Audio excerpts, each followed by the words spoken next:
بڑی شان ہے اس ذات کی جس کے ہاتھ میں ساری بادشاہی ہے اور وہ ہر چیز پر پوری طرح قادر ہے، جس نے موت اور زندگی اس لیے پیدا کی تاکہ وہ تمہیں آزمائے کہ تم میں سے کون عمل میں زیادہ بہتر ہے، اور وہی ہے جو مکمل اقتدار کا مالک، بہت بخشنے والا ہے، جس نے 7 آسمان اوپر تلے پیدا کیے۔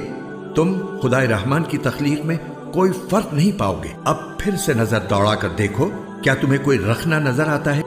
پھر بار بار نظر دوڑاؤ، نتیجہ یہی ہوگا کہ نظر تھک ہار کر نامراد لوٹ آئے گی۔ اور ہم نے قریب والے آسمان کو روشن چراغوں سے سجا رکھا ہے اور ان کو شیطانوں پر پتھر برسانے کا ذریعہ بھی بنایا ہے، اور ان کے لیے دہکتی آگ کا عذاب تیار کر رکھا ہے۔ اور جن لوگوں نے اپنے پروردگار سے کفر کا معاملہ کیا ہے ان کے لیے جہنم کا عذاب ہے، اور وہ بہت برا ٹھکانہ ہے۔ جب وہ اس میں ڈالے جائیں گے تو اس کے دھاڑنے کی آواز سنیں گے اور وہ جوش مارتی ہوگی۔